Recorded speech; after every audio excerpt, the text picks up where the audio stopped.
Assalamualaikum warahmatullahi wabarakatuh. Salam sehat dan salam sejahtera bagi kita semua.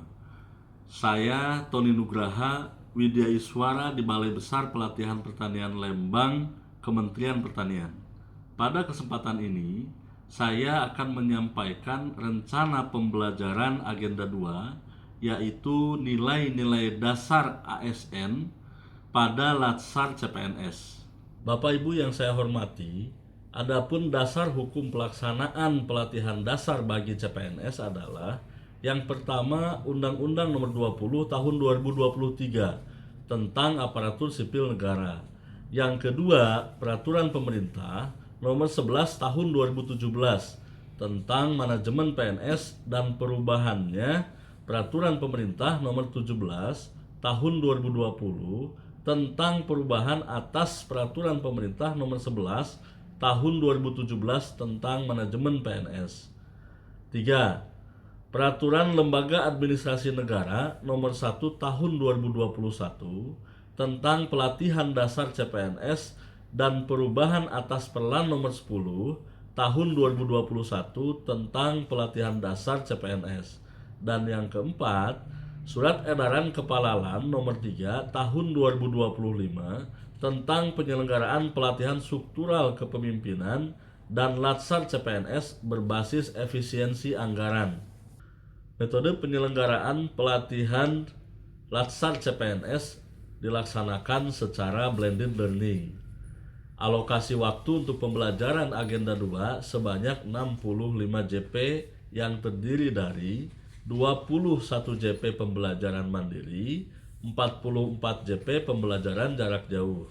Dari 44 JP pembelajaran jarak jauh dibagi menjadi 2, yaitu asinkronus 26 JP dan sinkronus 16 JP dilakukan selama 5 hari. Deskripsi singkat dari agenda 2 ini yaitu agenda pembelajaran ini untuk membekali peserta menginternalisasikan nilai-nilai dasar ASN yang dibutuhkan dalam menjalankan tugas jabatan PNS secara profesional sebagai pelayan masyarakat yang meliputi kemampuan untuk memberikan pelayanan prima demi kepuasan masyarakat, bertanggung jawab atas kepercayaan yang diberikan, terus belajar dan mengembangkan kapabilitas, saling peduli dan menghargai perbedaan, berdedikasi dan mengutamakan kepentingan bangsa dan negara, terus berinovasi dan antusias dalam menggerakkan serta menghadapi perubahan, dan membangun kerjasama yang sinergi.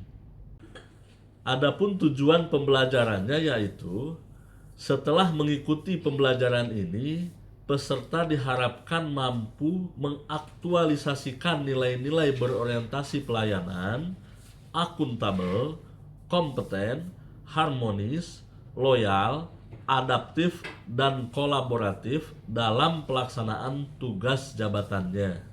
Indikator hasil belajar yang diharapkan adalah peserta dapat menjelaskan konsep dan panduan perilaku, memberikan contoh perilaku, serta menganalisis kasus atau menilai contoh penerapan nilai berorientasi pelayanan, akuntabel, kompeten, harmonis, loyal, adaptif, dan kolaboratif secara tepat.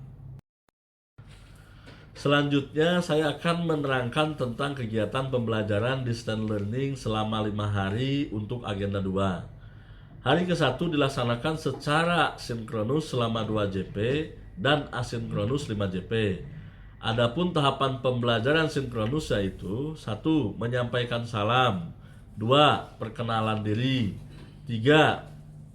Perkenalan peserta dan apersepsi, 4. Brainstorming keterkaitan agenda 2 pada Latsar, 5. Review rangkuman pembelajaran agenda 2. Selanjutnya nomor 6.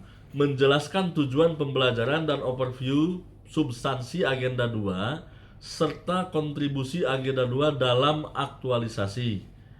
7. Menjelaskan tugas hari ke-1 sampai dengan hari ke-5 secara asinkronus. Masih di hari ke-1 dilaksanakan secara asinkronus selama 7 JP. Tugas bagi peserta yaitu tugas individunya yang pertama refleksi belajar, pengalaman belajar, materi atau konsep yang sudah atau belum dipahami, pertanyaan yang muncul.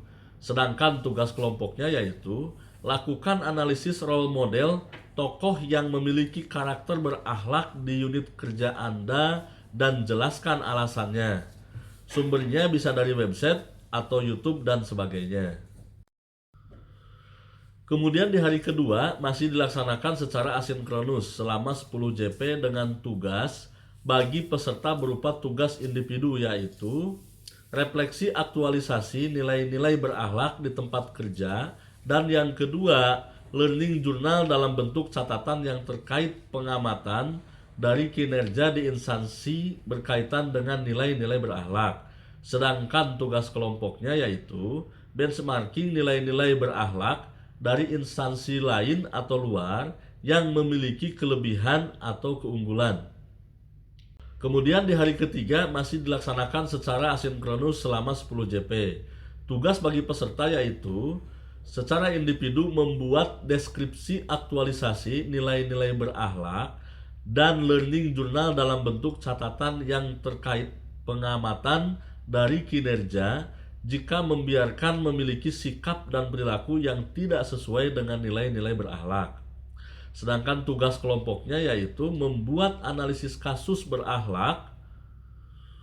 Sumbernya bisa dari YouTube, website, dengan memperhatikan apa saja yang diimplementasikan dan apa yang dilanggar dalam aktualisasi nilai-nilai berakhlak. Di hari keempat dilaksanakan secara sinkronus selama 9 JP dengan tahapan yang pertama membuka sesi kedua dengan menyampaikan salam dan menciptakan suasana pembelajaran yang kondusif, review serta menjelaskan rencana proses pembelajaran. Yang kedua, memberikan kesempatan presentasi singkat, tugas individu, dan memberikan umpan balik. Yang ketiga, memberikan umpan balik dan penguatan atau penajaman materi sesuai kebutuhan dari hasil paparan tugas peserta yang berorientasi pelayanan, akuntabel, kompeten, dan harmonis. Memberikan kuis interaktif. Kemudian selanjutnya memberikan kesempatan presentasi tugas kelompok dan memberi umpan balik. Dan yang terakhir, memberikan umpan balik dan penguatan atau penajaman materi sesuai kebutuhan dari hasil paparan tugas kelompok terkait materi loyal, adaptif, dan kolaboratif. Selanjutnya, rencana kegiatan pembelajaran di hari kelima secara sinkronus dilaksanakan selama 3 JP, yaitu memberikan kesempatan presentasi singkat tugas kelompok dan memberikan umpan balik, serta memberikan kuis interaktif dan merefleksikan pembelajaran agenda 2. Masih di hari kelima yang dilaksanakan secara asinkronus selama 3 JP, tugas bagi peserta yaitu yang pertama tugas individu learning journal dalam bentuk rekaman suara terkait nilai-nilai berakhlak yang diterapkan di lingkungan kerja. Sedangkan tugas kelompok yaitu membuat kamus aktualisasi nilai-nilai berakhlak. Itulah rencana pembelajaran agenda 2 yang akan saya laksanakan pada Latsar CPNS. Terima kasih atas segala perhatiannya. Mohon maaf atas segala kekurangan dan kesalahan. Billahi taufiq wal hidayah. Wassalamualaikum warahmatullahi wabarakatuh.